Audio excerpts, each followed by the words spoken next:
In this video, the Historic Ordnance series, we're going to look at the Spanish C-3-B low metallic anti-tank mine.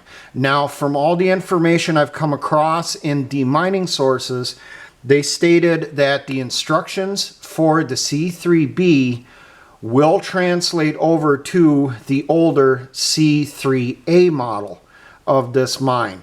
There's very few differences between the two. The differences are all internal, which apparently is primarily materials. They'll look the exact same, and if you identify it as a C-3-B and it's a C-3-A, isn't really going to matter. It looks like the only way you can tell it's a B instead of an A is the B's have a little tag on the pressure plate stating that it's a C-3-B, which was added after production. Now, these entered service in the Spanish Army in 1960s. Do not have an exact on the year. It's just a general time frame. I can't find the actual manual from the Spanish military for this. Now, these mines have been encountered in Angola, the Falkland Islands, where they were emplaced by the Argentinians, Western Sahara.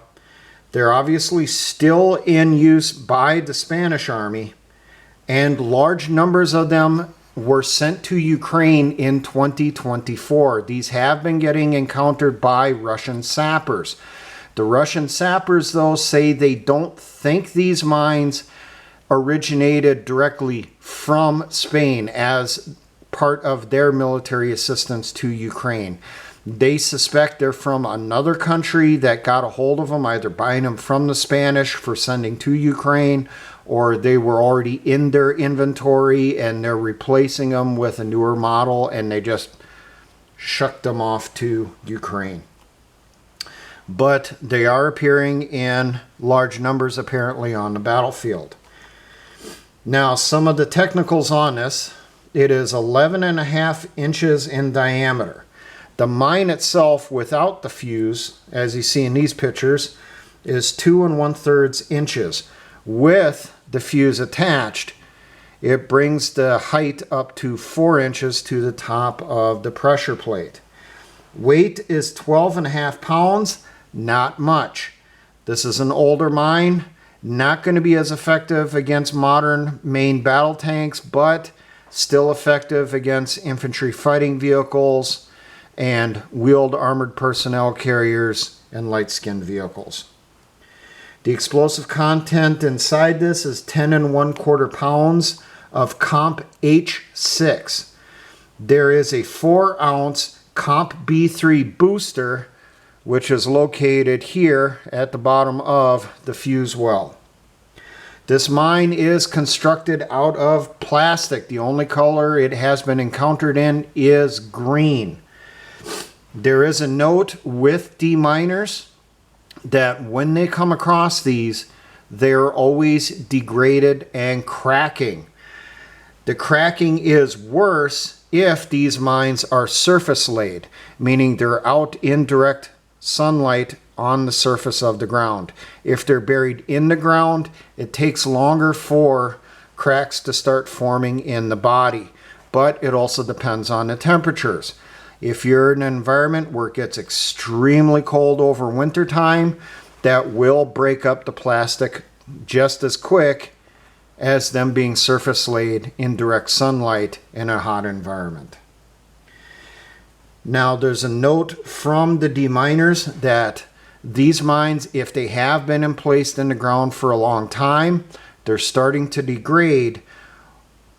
It makes the mines more dangerous. It does not break down the explosive inside, but what it actually does is it drastically reduces the pressure required to set off the fuse here.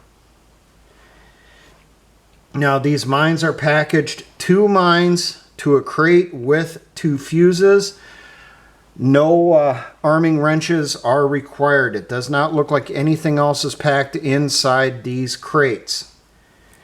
There are no anti-handling devices or anti-handling device wells on the bottom or the sides of the mine, but because it is plastic cased, would not be that difficult to make one. There is a cloth carrying handle on the side of the mine which goes through the plastic into the mine.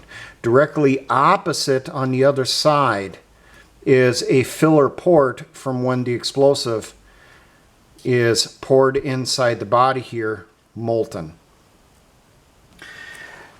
That is not a well for an anti-handling device, or at least not meant to be.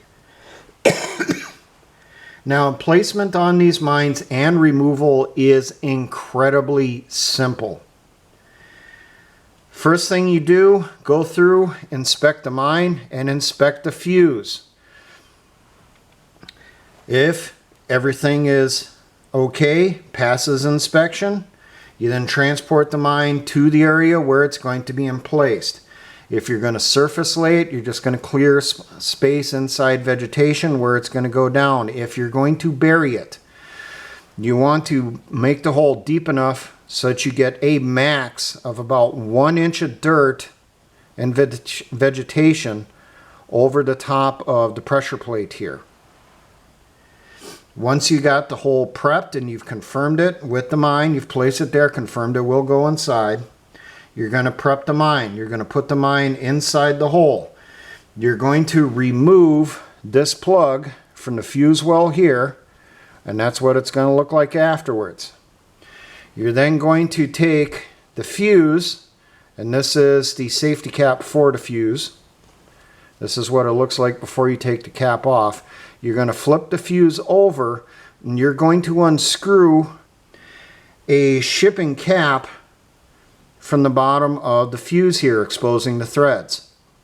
You will then screw the fuse with the safety cap still on into the fuse well to the top of the mine, so it'll look like this, and then you will unscrew the shipping cap. Once you do that, the mine is armed. There are no additional steps required. If this is being buried, at that point you will then go through and you will fill the dirt in around it and then camouflage over the top of it. Now, for removal of this mine, it's going to be very, very, very hard to locate. The only metal inside this is an extremely small spring inside the fuse in here. It's an extremely thin diameter spring, and it's not very large. Demining sources say that these mines are damn near impossible to locate when they were buried unless you have some other information telling you, hey, this is where the mine's at. But what you will do, you know the mine's general location. You'll go through, check around it for any protective anti-personnel mines or booby traps. If none are located, you're then going to locate the mine. You're going to gently uncover it to expose it so that you can see the pressure plate in the top of the mine. At this point, you're going to go through and you're going to feel around the sides and underneath. Remember, as you're feeling underneath, you want to go past the halfway point to feel if there are any anti-handling devices or booby trap devices located with this mine. If none are located, at that point, what you are going to do, if you have it, you will screw back on the safety cap over the top of the fuse. If you do not have the safety cap, you can unscrew the fuse directly from the mine, as long as it's not too degraded. Once the fuse is off of the mine, if you have the shipping cap, you're going to screw it onto the bottom to protect your detonator here inside the fuse. And you will screw back in the shipping plug into the fuse well to protect the fuse well. Set the fuse to the side. You will then remove the mine from the hole. You will then turn in the mine and the fuse to the mine dump for either destruction or reuse.